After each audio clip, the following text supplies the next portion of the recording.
اما امروز داخل این ویدیو قصد داریم در مورد چیزی صحبت کنیم که خیلی درش اختلاف وجود داره، چون به هر حال صحبت از هزاران سال پیشه و با توجه به اینکه بسیاری از منابع تاریخی و مکتوب اون زمان به خاطر جنگ‌ها و اتفاقات مختلفی که رخ داده نابود شدن، طبیعتاً ما نمیتونیم انتظار داشته باشیم که یه روایت قطعی در رابطه با چیزی که مربوط به چند هزار سال پیشه پیدا بکنیم.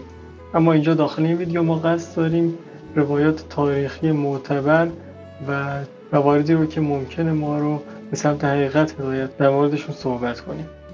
داخل این ویدیو ما میخوایم در مورد این صحبت کنیم که واقعاً ریشه نام بلوچ از کجا میاد و همچنین در مورد این صحبت کنیم که گفته میشه تمدن مهرگر بلوچستان قدمتی بیش از 9000 سال داره و حتی به حسب برخی منابع تا 11000 سال هم قدمت داره. با توجه به این موضوع و همچنین اینکه آریایی ها از 3000 سال پیش به فلات ایران پا گذاشتن، چطور میتونیم بگیم که بلوچ آریایی هستن و آیا واقعا بلوچ آریایی هستن یا نه؟ قبل از اینکه بخوایم ادامه بدیم بهتره که من اینجا بگم که ما داخل این ویدیو سعی کردیم جهتگیری خاصی نداشته باشیم و همه مواردی که در ادامه گفته میشن صرفا نقل قولی از سایر مورخان و تاریخشناسان به نام و معتبر به حساب میاد و چیزی از طرف ما به اونها اضافه نشده. اما تاریخ سرزمین بلوچستان یا همون مکران باستان که در زمان دوران باستان بیشتر به اسم مکران این منطقه میشناختن، قدمت مکران و ترکیب نژادهایی که داخل این منطقه در دوران باستان حضور داشتند. مورخ یونانی که 425 سال پیش از میلاد مسیح فوت کرده، یعنی هرودوت که به عنوان پدر تاریخ هم شهرت داره، در خصوص مکران اینطور می‌نویسه که مکران محل سکونت موکی‌ها یا ماکاهاست. این گفته رو سایر تاریخ‌شناسان و مورخان هم تایید کردند، از جمله ریچارد بالکویل که مکران رو یکی از تمدن‌های باستانی به شمار آورده. علاوه بر این مورخ‌ها، مؤلف کتاب معجم البلدان یعنی یاقوت حموی در مورد نامگذاری مکران اینطور میگه که مکران به اسم مکران ابن فارک ابن سام ابن نوح نامگذاری شده و میگه دلیل نامگذاری این منطقه به نام مکران اینه که این شخص که فرزند حضرت نوح بوده در اینجا ساکن بوده. البته این بیشتر یک میشه گفت روایت تاریخی مذهبیه و بیشتر مورخان روایت اول رو قبول دارن که چون قومی به اسم ماکاها یا موکیها داخل این منطقه سکونت داشتن، این منطقه رو به اسم مکران نامگذاری میکنن. اما خب ماکاها چه ربطی به بلوچ‌ها دارن و اصلا چرا اسم از بلوچ‌ها نیست؟ یه خورده که بیشتر صبر کنید و ادامه با ما باشید متوجه این میشین که چطور نام بلوچ و بلوچستان به این منطقه گذاشته میشه. اما این ماکاها یا موکیها کیا بودن که داخل منطقه مکران ساکن بودن؟ در کل گفته میشه که اصلا مکران اسمی نیست که بتونیم به قوم آریایی ها اونو نسبت بدیم، بلکه مکران یه اسمیه که متعلق به نژاد دراویدی هاست. دراویدی ها کیا بودن؟ دراویدی ها یه گروه دیگه بودن مثل آریایی ها که خیلی قبلتر از آریایی ها داخل منطقه ایران ساکن میشن. گفته میشه تمدن ایلامی ها از همین قبیله دراویدی ها بوده که همچنین اینطور ما میشه که گروهی از اونها هم داخل مکران ساکن بودن که قبیله ماکا بوده و به همین دلیل منطقه رو مکران بهش میگفتن. البته این موضوع برای خیلی وقت پیشه، یعنی مال حدوداً 7-8 هزار سال پیش که حتی آریایی ها حضور نداشتن داخل این منطقه. اما این افراد که از قوم دراویدی بودن، آیا بعد از اینکه آریایی ها به این منطقه میان چه بلایی سرشون میاد؟ آریایی ها با اونها زندگی مسالمت آمیز تشکیل میدن یا نابود میشن؟ اونطور که هرودوت عنوان میکنه، ساتراپ 14 در زمان داریوش که منطقه مکران میشه و اون زمان بهش ماکا میگفتن، خراجی به اندازه 600 تالان حکومت داریوش و هخامنشیان پرداخت میکنن و اینطور ذکر میشه که این ساتراپ متشکل بوده از اقوام ماک‌ها، زرنگی‌ها، ساگارتی‌ها و اوتی‌ها. پس با توجه به این موضوع ما میتونیم اینطور نتیجه بگیریم که بعد از ورود آریایی‌ها همچنان این اقوام داخل منطقه مکران ساکن بودند و به طور کل نابود نشدند. علاوه بر هرودوت خیلی دیگه از مورخ‌های دیگر هم این موضوع رو تایید میکنن که ساکنان اولیه مکران دراویدی‌ها بودن، نه آریایی‌ها. اما بعدها این اقوام یعنی اقوام ماکایی دراویدی رو به اسم کوچ داخل تاریخ ذکر میکنن که حالا معلوم نیست چرا اسم اونها از ماکا یا مکه‌ای تغییر کرده به کوچ، ولی تقریبا همه مورخین اتفاق نظر دارن روی این موضوع. این تغییر نام رو میتونیم در دوره ساسانیان ذکر، یعنی در دوره هخامنشیان هم ماکایی بهشون میگفتن و در دوره ساسانیان انگاری که اسمشون عوض شده باشه و به کوچ تغییر پیدا کرده. علاوه بر این کلمه کوچ داخل شاهنامه هم در کنار کلمه بلوچ اومده و دو قوم رو معرفی میکنه که در کنار همدیگه زندگی میکنن در یک منطقه. با توجه به مواردی که تا الان گفتیم میتونیم بگیم که مکران اسمی نیست که اقوام آریایی روی منطقه گذاشته باشن، بلکه خیلی قبلتر از آریایی ها وجود داشته. علاوه بر اون ما یه منطقه به اسم ماکا رو داخل کشور کامرون آفریقا هم میبینیم که زبان این منطقه کامل با زبان سایر مردم کامرون فرق میکنه و اینطور گمان زنی میشه که این دوتا منطقه یعنی مکران و ماکا داخل کشور کامرون یه ارتباطی با همدیگه دارن با توجه به تشابه اسمی که هست. البته نمیشه این رو کامل رد کرد و تایید کرد چون سند و مدرک معتبری در این زمینه وجود نداره، ولی خب با توجه به اینکه مکرانی ها دریانوردهای خیلی قدری بودن میتونیم بگیم که طبیعتا میتونستن مهاجرت های زیادی هم داشته باشن. اما جغرافیای مکران، منابع یونانی که جغرافیای مکران رو توصیف کردن اینطور میگن که مکران از رود ایندوس یا رود سند امروزی تا کرمان و از تنگه هرمز تا شهر بندری کراچی و در شمال هم از آراخوزیا یا قندهار تا زرنگ سیستان و از جنوب هم به دریای مکران کشیده میشه و این حدودی که گفتم با عنوان حدود مکران داخل تاریخ ازش یاد شده که وسعت قابل توجهی هم داشته. این منطقه به عنوان یکی از ساتراپ‌های بزرگ امپراتوری‌های هخامنشی و امپراتوری‌های بعد اون به حساب می اومده. ما تا الان خیلی چیزا رو گفتیم اما هنوز به این نپرداختیم که واقعاً پس نام بلوچ از کجا میاد؟ چرا مثلا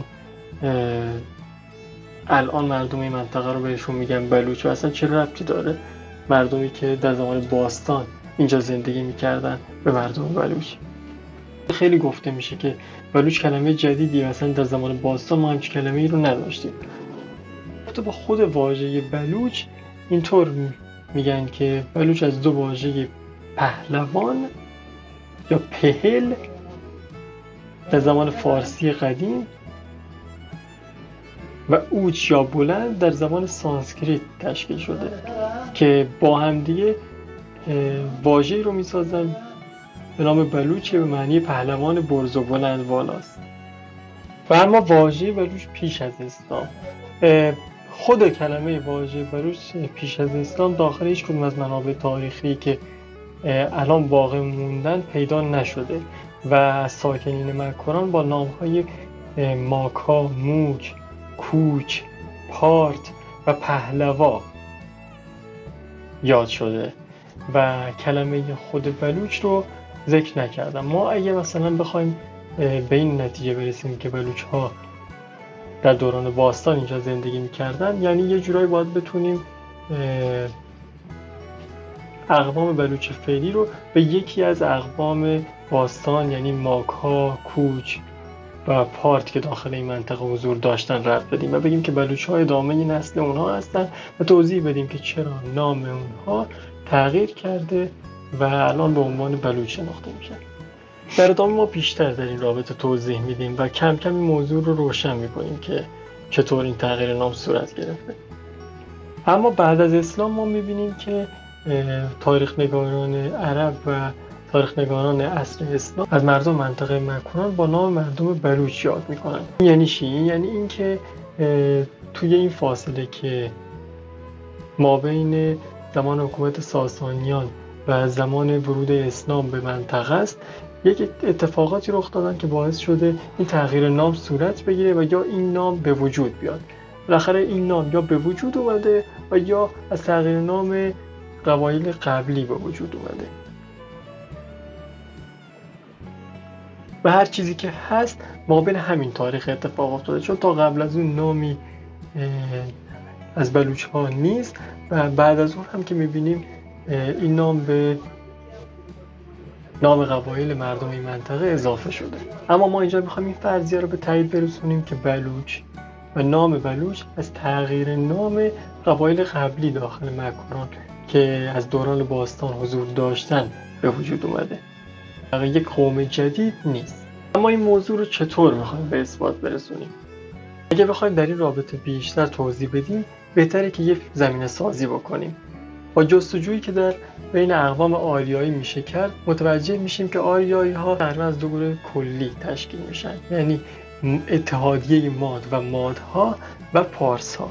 پارس ها که بحثشون جداست، در منطقه شیراز کنونی ساکن بودن و اما اتحادیه ماد به این دلیل نام اتحادیه بهش میدن که خودش از دو گروه تشکیل میشه، مادها و پارتها، که حالا پارتها خودشون بعدها یک گروه جدا تشکیل میدن. اما در زمان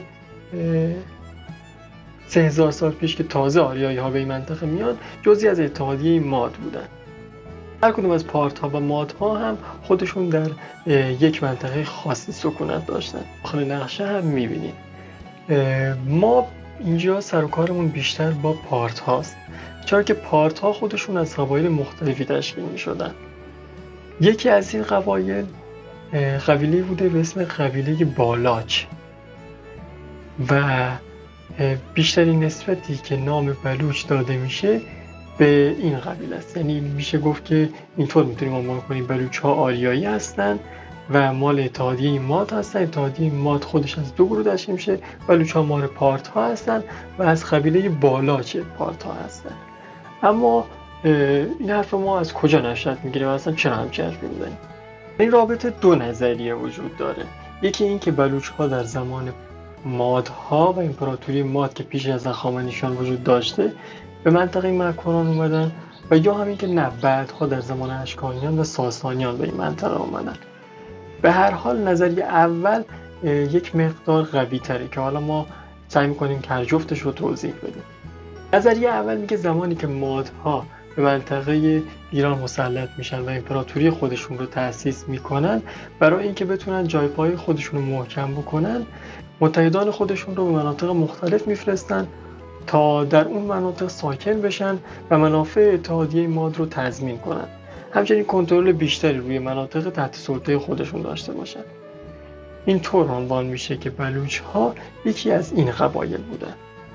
حالا چرا ما اینطور میگیم و چرا میگیم که در زمان مادها بلوچ ها به این منطقه میان، باز خودش توضیح داره که در ادامه میگیم. بیاین اینو ثابت بکنیم که اصلا مادها یا افرادی رو به این منطقه فرستادن یا نه. یکی از چیزهایی که ما بهش میتونیم استناد بکنیم شاهنامه فردوسیه.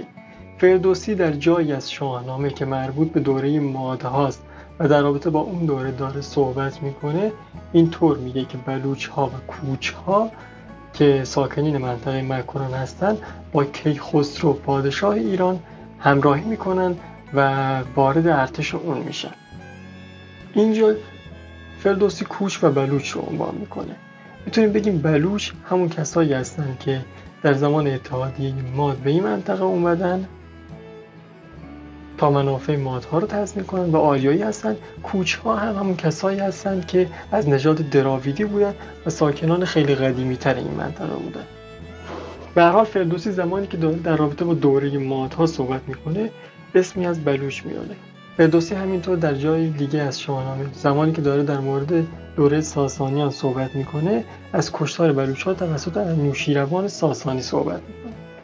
با توجه به چیزهایی که ما گفتیم و همینطور روایت‌هایی که عنوان کردیم میتونیم اینطور بگیم که در زمان مادها بلوچ‌ها که یک قبیله از پارت‌های اتحادیه ماد بودن به این منطقه میان، اما در اون زمان خب بهشون بلوچ نمیگفتن.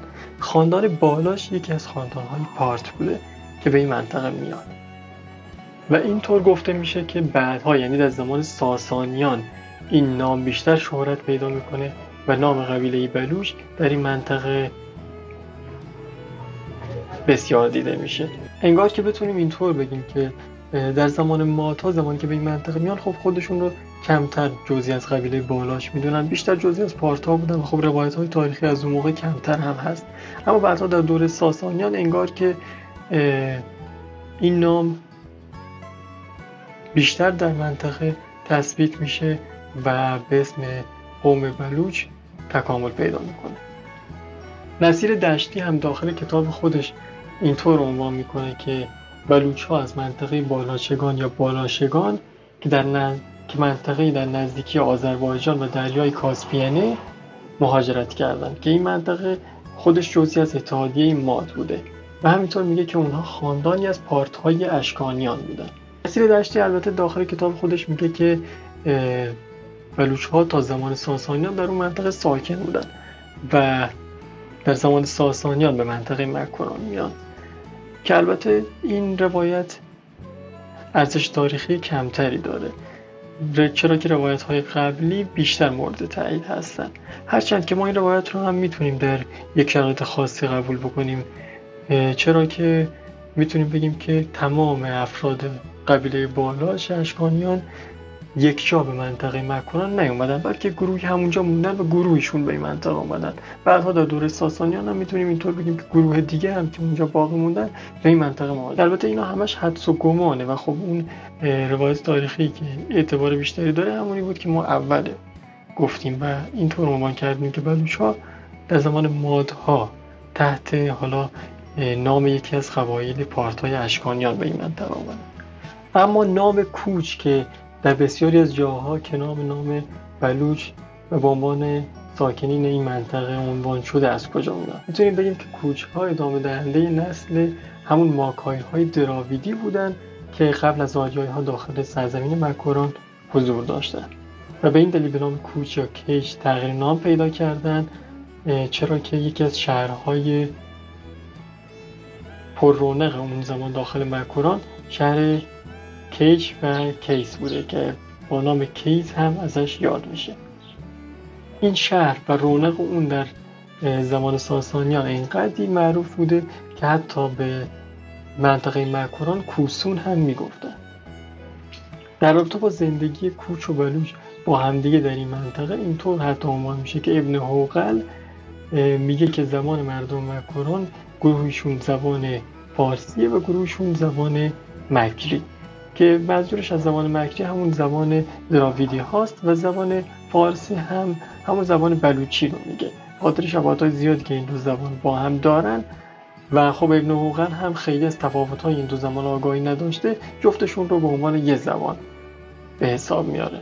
اما خب زبان مکری یا زبان که مردم کوچ صحبت میکردن تفاوت زیادی داشته، چرا که اونها از یک نژاد دیگه بودن. مارکو پولو هم در سفرنامه خودش از شهر کیس نام میبره و در سفرنامه خودش توضیحاتی در مورد اون ارائه میده. به هر حال در اون زمان اینطور مرسوم بوده که گاهی اوقات اسم مردم اون منطقه رو با اسم شهرشون میشناختن. شهر اسمش کیش بوده و مردم اون زمان هم میگفتن کوچ.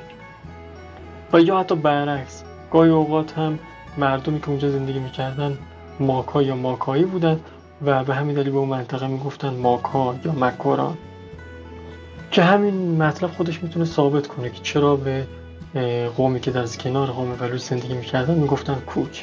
کتاب معجم البلدان مردم بلوچ رو توصیف کرده و توصیفش هم به شکل زیره که در مورد وسعت اونها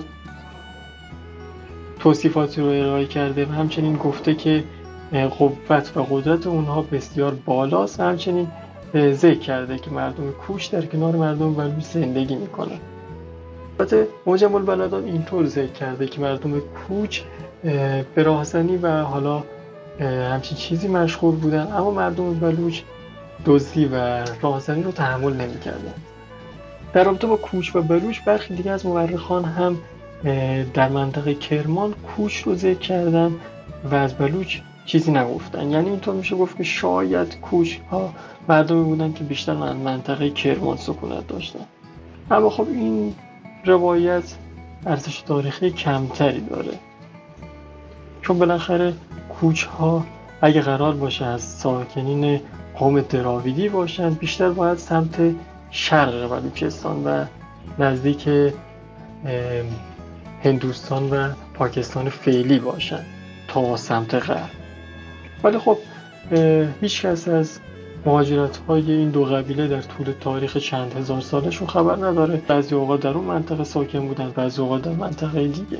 اما خب در اصل ماجرا تفاوت ایجاد نمی‌کنه که این دو قوم در کنار هم دیگه ساکن بودن و ریشه متفاوتی داشتن. خوشحال میشیم داخل کامنت ها نظرتون رو به ما بگین و همچنین اگه موضوعی هست که ذهنتون رو مشغول کرده و میخواین که ما در مورد اون تحقیق انجام بدیم و توضیحاتی رو ارائه بدیم، داخل کامنت ها این موضوعات رو هم میتونید به ما اعلام کنید.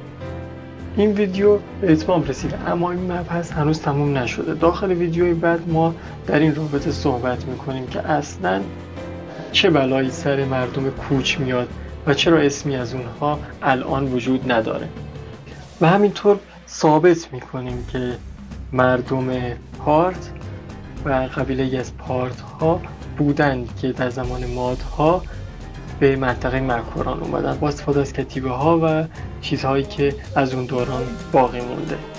ما داخل این ویدیو یه جورایی عنوان کردیم ریشه نژادی دو قومی که در منطقه مکوران ساکن بودن، قوم قدیمی‌تر و کهن‌تر و قوم جدیدتر. اما خب داخل ویدیو بعد مفصل‌تر از اختلاط نژادی این دو قوم صحبت می‌کنیم و همینطور توضیح میدیم که نهایتاً بلوچ‌ها آریایی حساب میان یا نه.